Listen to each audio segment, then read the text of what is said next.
Let's go ahead and bring in our special guest. You have seen him here before. His name is Colonel Larry Wilkerson. He was the former chief of staff to U.S. Secretary of State Colin Powell. Let's go ahead and bring him in. Welcome, Larry. Good to be with you, Sabby. Could I ask you a very personal question? Go for it. Can you loan me some of your color? I look like a washed out old man on the TV.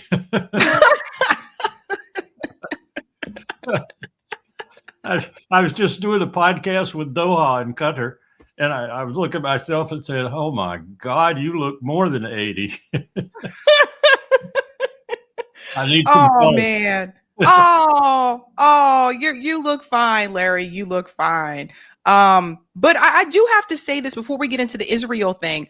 First and foremost, for those who are not aware, like obviously, Larry Wilkerson is retired, and you could have just easily just went off to an island somewhere and just sipped Mai Tais and just rode this thing out. But you continue to come forward to speak out against these wars that is happening. And I think that really means something, because you really don't have to do this, but you've been very vocal against these wars around the world. So I do appreciate that. Thank you.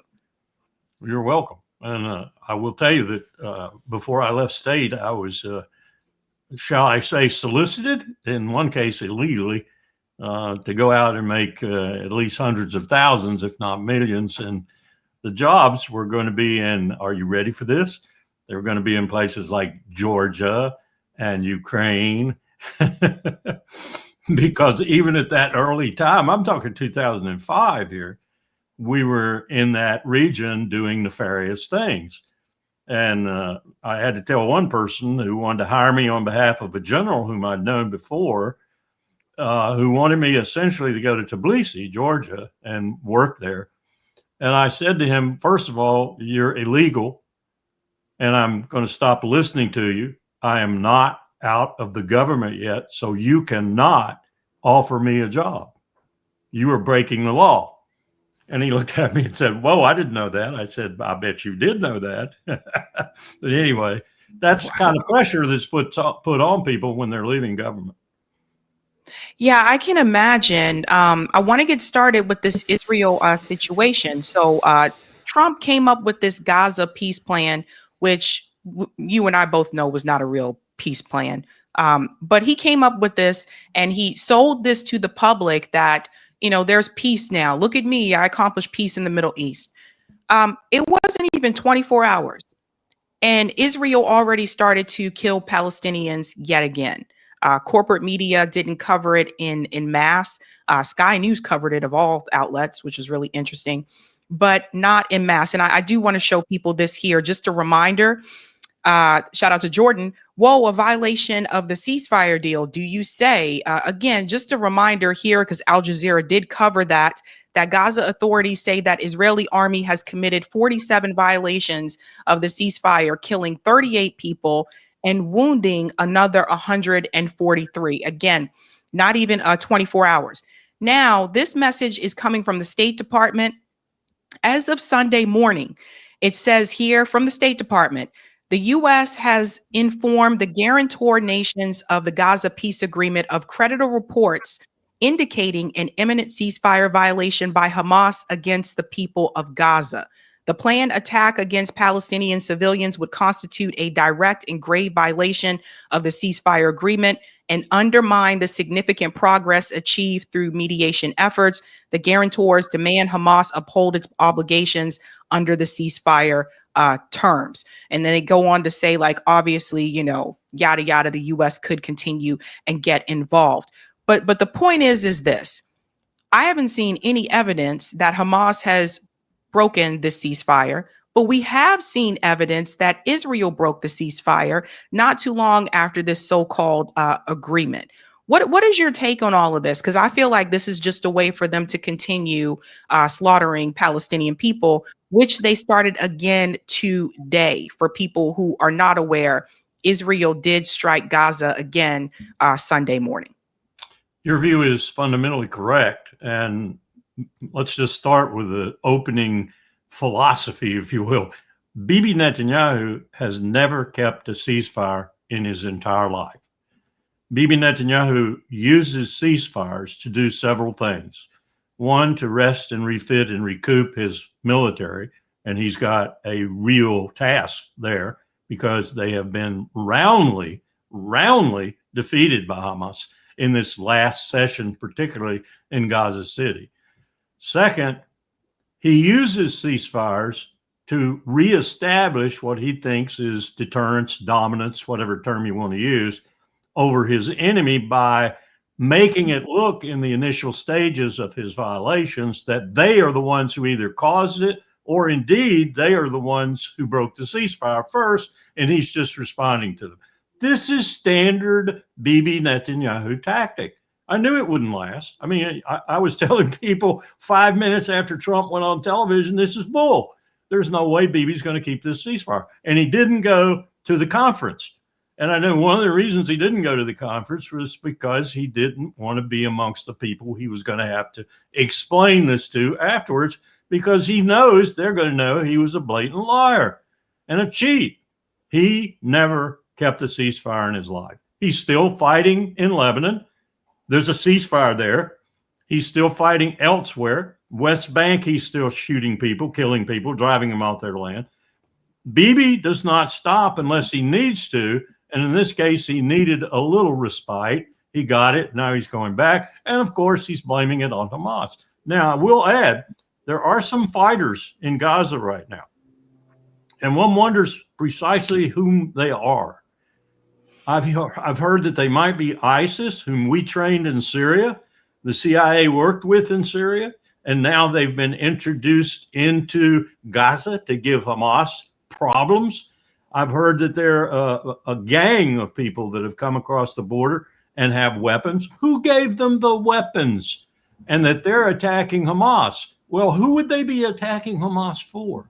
Is that really a question? Whom would they be attacking Hamas for? Israel, of course.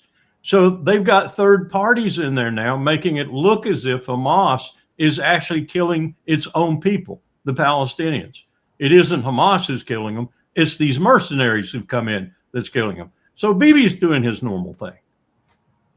Yeah, the ISIS that they told us was they were terrorists, etc. It's interesting how they managed to rebrand ISIS after all these years.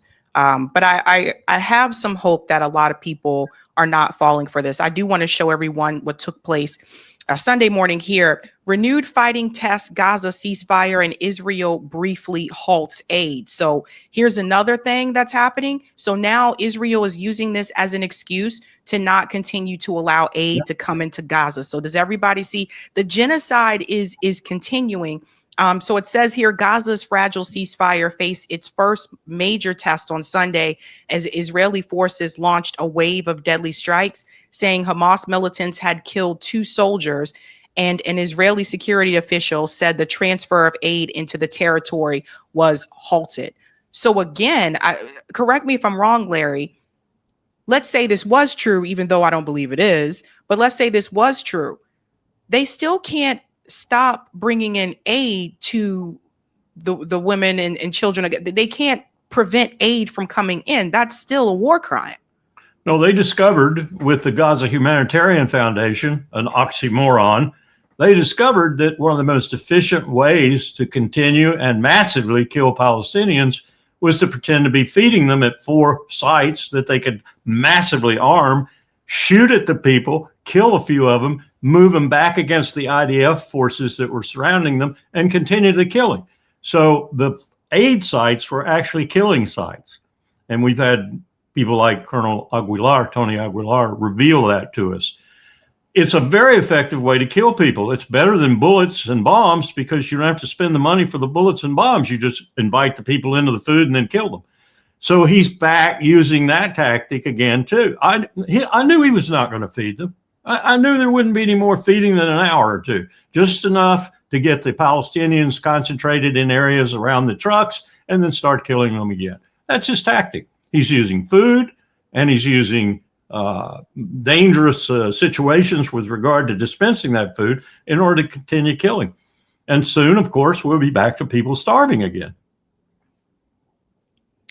We cannot stop talking about this. And one of my biggest fears that I had was that once Trump said we have this Gaza peace deal, that people were going to go back to brunch. That was my biggest fear. And one of the things I've noticed too is that there are influencers. You probably heard about the paid pro-Israel influencers. They are heavily boosted on X, and they are sending it out there like Trump is the peace president. Look at what he has done. And because they're heavily pushed by the algorithm on X, like they're getting thousands and thousands of views and retweets, et cetera. And I'm like, this is incorrect information. There is no peace in Gaza. And in my opinion, I feel like as long as Israel is there, there will never be peace, because it's just the whole idea. When you look at the creation of Israel, et cetera, when you look at the Iron Dome, this idea that we can attack you, but we have this big dome that protects us so that you can't come after us, right? That very idea, after they have expelled people off of their land, in itself is it's disgusting. And so they are very much protected, not just by their Iron Dome, but also by the West. Now we are starting to see a little bit of shift here. I don't know if you heard about this. Seth Moulton, Congressman Seth Moulton, has publicly announced that he is not taking money from AIPAC anymore, that he is sending his money back to AIPAC, which I think is a step in the right direction. But that also to me says something that they are starting to see, the pro-Israel position may not be a winning position. And for those who don't know, Seth Moulton is a representative here in Massachusetts, so I'm very familiar with him. He wants to run for Senate, and he feels like this is going to be a losing position if he has that position, I think. But even in his statement, he said that AIPAC's alignment with Netanyahu's government is a problem, and I can't be attached to that anymore. But when you say that and you say it's just Netanyahu's government, to me, that leaves the door open to, well, if Netanyahu is replaced, I'll be fine with taking money from AIPAC again. So I think the thing is that this idea that it's just Netanyahu's government, I don't believe that, because like people like Max Blumenthal that have been to Israel and been to Gaza, they have explained that like a lot of the Israelis feel that Benjamin Netanyahu isn't going hard enough. You've got the truth right there. Let me just back up a little bit. The Iron Dome over Israel is not some mystical air defense system. It's the United States of America. That's the dome that's over Israel. And it's not just over Israel. It's around its flanks. It's in its lunches and its dinners. It's Donald Trump kowtowing to Miriam Adelson. It's Jared Kushner making an absolute ass of himself. It's all of this, and it's all America providing the wherewithal for Netanyahu and the IDF to do what they're doing. So I fight with this concept all the time that AIPAC and Israel influence the United States to do what Israel wants done for it. There's some of that with the Congress and others, but the real geostrategic reality is the United States is using Israel to do its wishes, and it pays it to do its wishes. It pays it very handsomely to do its wishes. The person who told the truth, Sabby, was Lindsey Graham from my home state on the floor of the Senate, when he, in a moment of frustration, said, "Come on, people. If they weren't doing it, we'd have to be there doing it. Would you rather us be there doing it?" That's the truth. That's what the truth is about the neoconservatives who have this government in their grasp. We would have to be there killing Palestinians. And we don't have to be, so we should be thankful for Netanyahu. That was what was behind Trump's obsequious comments in the Knesset. That was what was behind this subterfuge of a ceasefire. Remember what we did to the Iranians? We got them in serious negotiations. We got them up to the last day of those negotiations. And then the day before that, we bombed the hell out of them and killed a lot of people, including members of scientists' families, generals' families, and others. A clear war crime. That's what we're doing with this. And Sabby, this is preparatory to all of this ceasefire, and the brouhaha about this ceasefire is all preparatory to the ultimate campaign against Iran. This is giving Bibi respite so he can get together and get his ducks in line and go after Iran. A little bit later, I think now, I thought it was imminent. But because of this and Trump throwing this monkey wrench, as it were, into his plans, because Trump does not want to go to war with Iran. I can bet you on that. He does not want to go to war with Iran. But Bibi is going to drag him into it. And this is his opportunity to rest and refit a little bit before he goes to war with Iran. And then Trump is going to have a stark choice. Do I let him do this and destroy utterly the state of Israel? Remember what I said about who Israel belongs to? Or do I go in with him and risk unraveling my own empire? Because if we get involved in Iran with Russia and China behind it and Pakistan allied with it, with the nuclear weapons, we're in trouble. We're in big trouble. We will not come out of that war looking the same as we went in. Yeah, that's my big fear, that this does escalate back to Iran. And we can't beat them. We just can't. Well, you've got to parse into it the fact that he has very good German submarines now in the North Arabian Sea and in the Eastern Mediterranean that can fire a nuclear weapon. So he has got the capacity to execute the Samson option, that's what they call it, in the event that he feels like Israel's in an existential situation with respect to Iran, and they will be within a week or two. If he starts it again, it'll take about a week, maybe two, and Iran will have them at their knees. He'll fire those nuclear weapons, and he'll use that as a threat against Donald Trump. I will fire a nuclear weapon on Tehran or two or three unless you come in with me, and Trump will have no choice. So the Samson option, could you explain that for everyone, Larry? That means if I'm in, and Golda Meir talked about this in 1973. In fact, it wound up the BBC reporter talking to Golda Meir. He put it into the London Times, as I recall. It was on the front page the next day. He asked her the question, would you use a nuclear weapon if you were in peril? Yes, she said, without blinking an eye. Well, the Samson option is what that is in terms of, you've heard of the Hannibal doctrine and other doctrines the Israelis have. The Samson option, remember, he pulls the temple down around himself in order to kill his enemies. That's what we're talking about.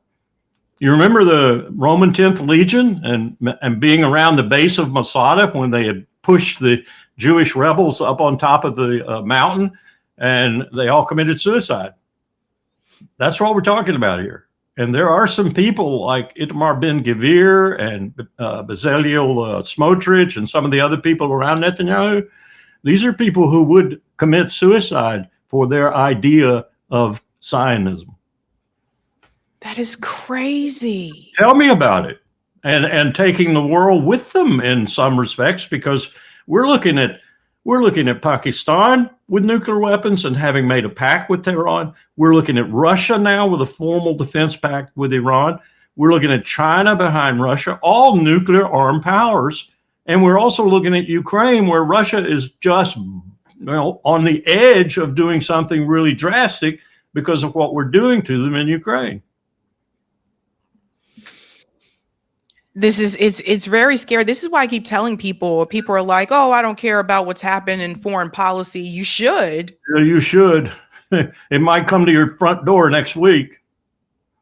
Yeah, it's very Larry, let me get your take on this. From your experience, like working in Washington, do you feel like there is a shift that is happening, at least on the Israel perspective, compared to when you were there?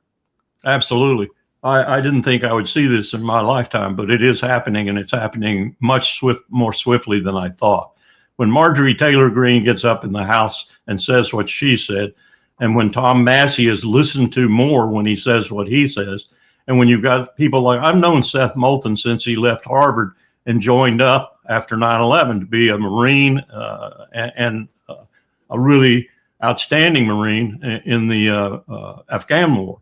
And I've known him since he started looking at possibly the Senate. I've had some problems with him from time to time because he didn't seem to be quite the person I thought he was. But this latest move is I think a positive move for him. It's calculated, no question about it, but it's a positive move, and it's a move that's needed. And we need more people in the Congress, more than any other body of our government, to start distancing themselves from Israel and from the policy that we've used now for 50 years of using Israel to do our dirty deeds in Southwest Asia. I mean, it's not beneficial anymore. It's not beneficial for the empire, our empire, to become the massively colonial entity that Britain was at the end of its reign, because that's what brings you down. But that's really what we've become, a massively colonial power. Look at what we're doing to Venezuela. Look at what we're doing to other places in Latin America. Look at what we're doing in other places where you don't even know and I can't talk about, in East Africa, for example. We have become the massive colonial power of the face of the earth, and there's probably 2/3 of the world now that recognizes that and is essentially extending the middle finger to us. And that's what BRICS is all about. That's what all this tension is in the world about, whether or not the dollar is going to remain the transactional and reserve currency. No, it's not. We have people now trading in massive amounts of oil.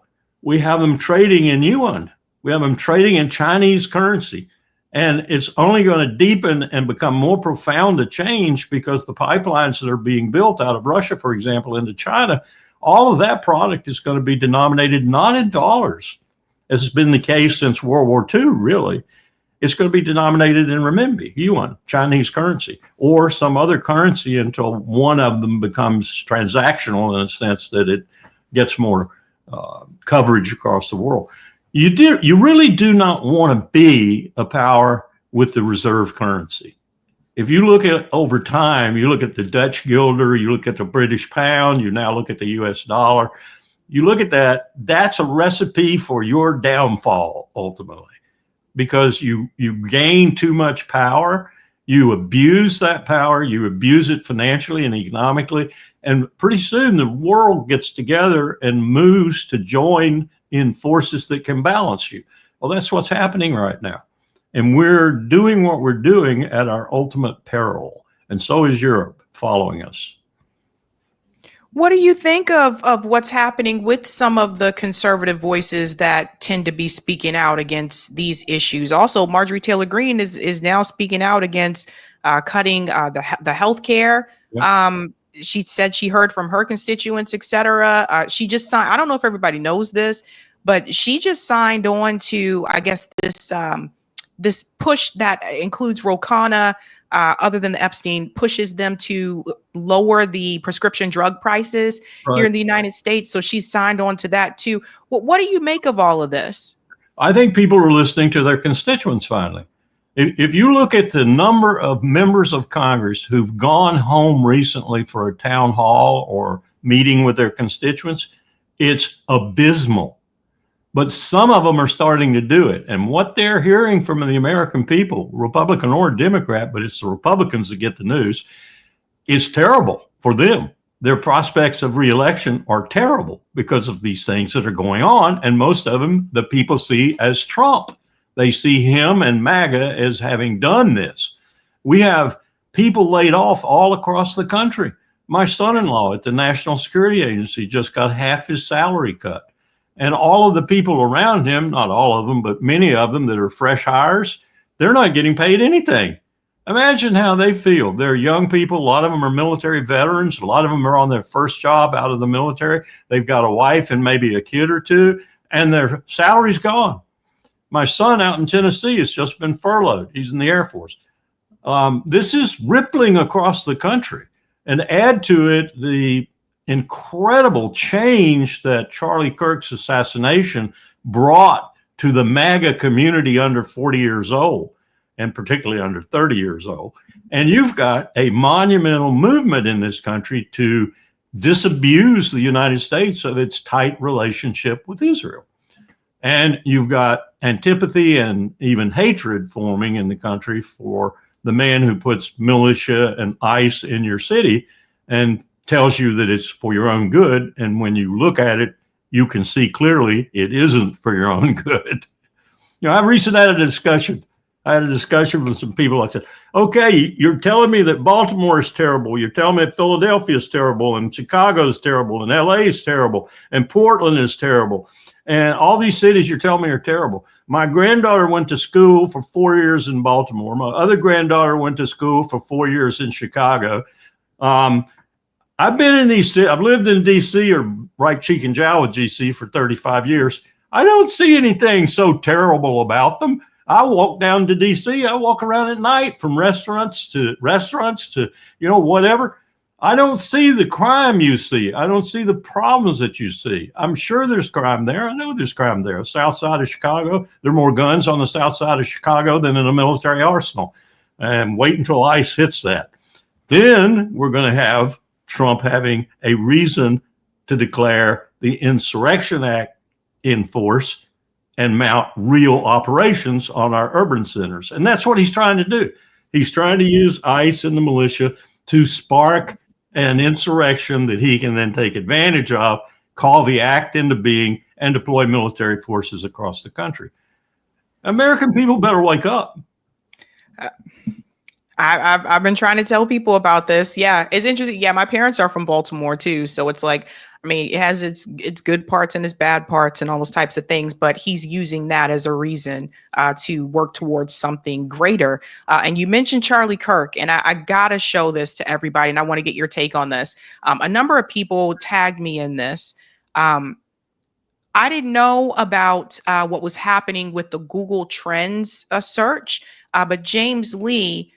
He is a contributor on Breaking Points. He was sharing this information that I think was originally shared by Baron Coleman about the Google Trends search prior to the assassination of Charlie Kirk. I want to share this with everyone. If I told you somebody, maybe multiple somebodies, were searching those terms before September 10th, what do you think about that? Before the shooting. Well, there's Washington, D.C. at 11 a.m., the day before the Charlie Kirk shooting. And you'll see here where the news finally broke that it was, in fact, Tyler James Robinson. But notice that. That's weird. That's weird. That is weird, I gotta say. Why would anybody be searching the name Tyler James Robinson one day before he allegedly assassinated Charlie Kirk? The data point is just a tiny blip, but it's there. Tyler James Robinson, right? A name that nobody knew of prior to September 12th, 2 days after the shooting, when the media told us who Tyler James Robinson was, right? A supposed 22-year-old leftist who hated Charlie Kirk. So what does that little Google trend blip mean? Well, I did some research using Google Gemini, and they say Google Trends, what it does is normalize search interest to the region you select. The formula is search interest equals total searches in the region and time divided by total searches for the term. So when you look at things from a nationwide context, the total number of searches is enormous. The small handful of searches for Tyler James Robinson on September 9th is so tiny, a fraction of all the US searches, that it gets rounded down to zero.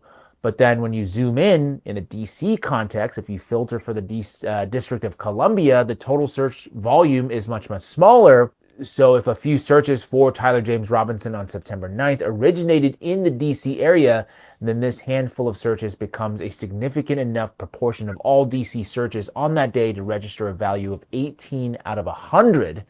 Then it says, and this part is critical, quote, the fact that the searches are localized to DC, a city synonymous with the federal government, intelligence, national media, and political organizations, strongly shifts the interpretation away from random noise or perpetrator checking his own name from an ambiguous anomaly into a strong potential signal of pre-event institutional knowledge or activity. That is interesting. Larry, it's more than interesting. this story, and we've been on this show, we've been questioning it since day one. Things just don't add up to me. But why on earth are people searching for Tyler Robinson's name the day prior to the assassination of Charlie Kirk. Like, this is just, again, it just points to what many of us have been wondering. Okay, this was an inside job, or maybe Israel had something to do with this. It does not make any sense. I still haven't seen any video footage of Tyler Robinson with a weapon in his hand, including when he got off the roof.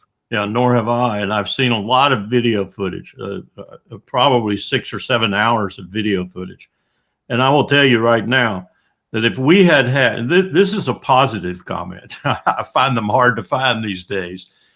If we had had the technology that we have today to go after the Warren Commission, we would have known within 6 months that the Warren Commission was a farce, and we would have known basically who killed John F. Kennedy and how they did it. So the technology we have today, if it's properly used, now I'm not saying that the FBI and others aren't going to get in there and muck it up, because they have counter technology to do just that. But if we had had just clean looks at the Kennedy assassination, the Warren Commission would have been blown out of the water, instantly blown out of the water, because there's so many lies being told in that commission. Lee Harvey Oswald had nothing to do instrumentally with killing John F. Kennedy. John F. Kennedy was killed by a very sophisticated group of people who probably came from disgruntled CIA, disgruntled military, disgruntled mafia, all in a consortium to assassinate the president. The big question for Kennedy's assassination is, was there any acting government complicity? Read the then president of the United States, who was sworn in as such. We'll never know, probably, but I'm saying that only to say that we do have this kind of technology today. You just saw an example of it. And the film I've looked at, I know they're lying, or they're not, they're obfuscating right now. The FBI has no idea, in terms of its leadership, as far as I know, who killed Charlie Kirk. And that's a problem. But how did they just get this guy? Like, how did they decide? They invented him. They invented him. And as that suggested, as that technological look at the blip, as that suggested, they not only invented him, they found him some hours before the assassination.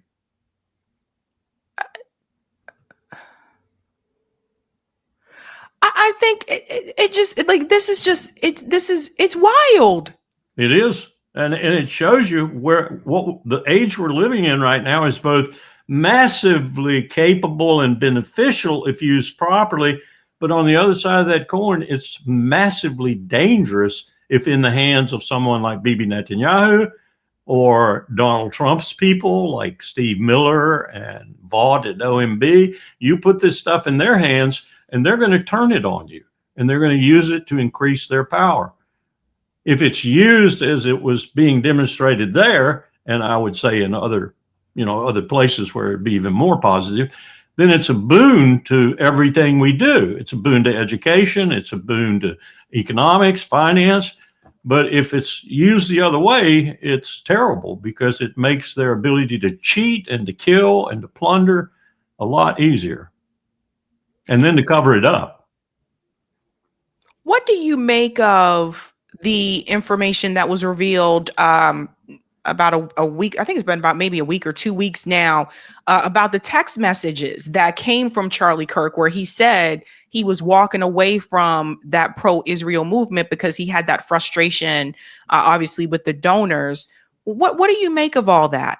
I don't know how anyone, having looked at it comprehensively across that week or so of time, could say that Charlie Kirk wasn't going to physically break away from at least many of the massively funded campaigns that supported him coming from Jewish donors, and was thinking seriously about the ironclad relationship with America and Israel and doubting it.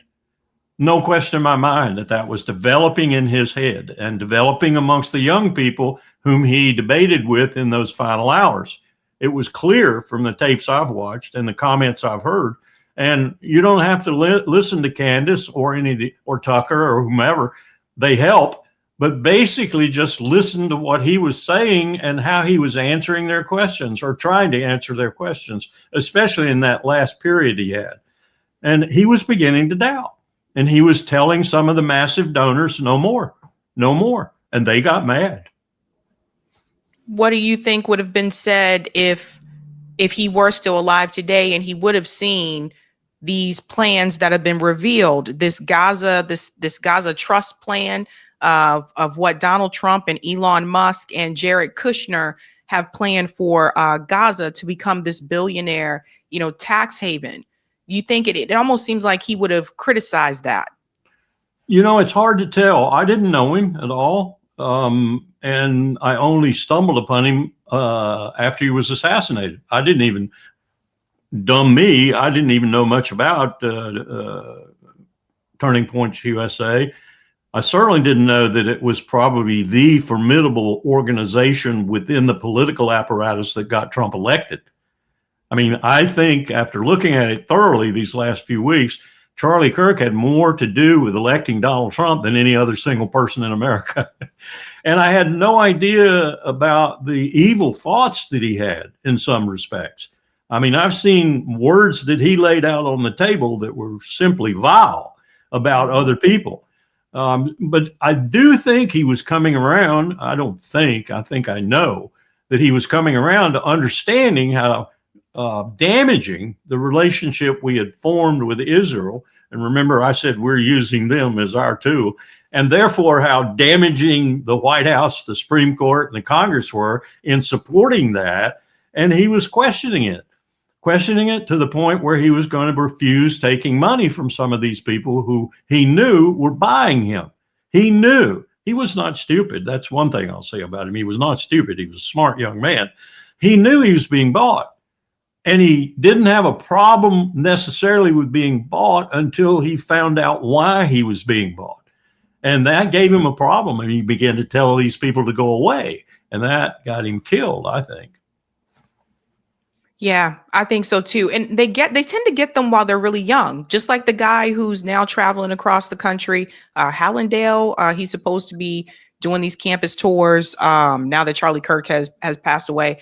But he's supposed to be doing that. And I notice he's very young, freshman in college. And I remember when I was a freshman in college, I didn't really know who I was. You're starting to get to know like what you like and maybe what you don't like.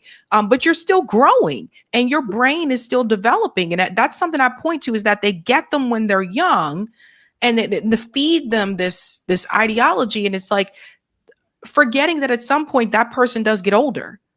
Well, and they you start to wonder. Yeah, Netanyahu's techniques, and I shouldn't just say Netanyahu because Benny Gantz would be doing the same thing.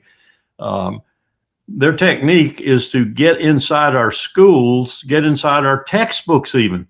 I've seen textbooks revisions in the state of Virginia that fundamentally erase the Palestinians from history books, fundamentally put the Jews there, put the Israelis there, and make them the triumphant party in a land where, at best, you could say the Israelis have as much claim to it as any Palestinian. I mean, and that's strictly from the Bible. If you go from history, the Palestinians have a far greater claim to it than the Israelis do. And they're changing that in our textbooks. They know that they're losing and they need to get the young people back on board. And you need to get the young people back on board from elementary school all the way up through high school and college. You got to get them back on. They watch these protests on the campuses.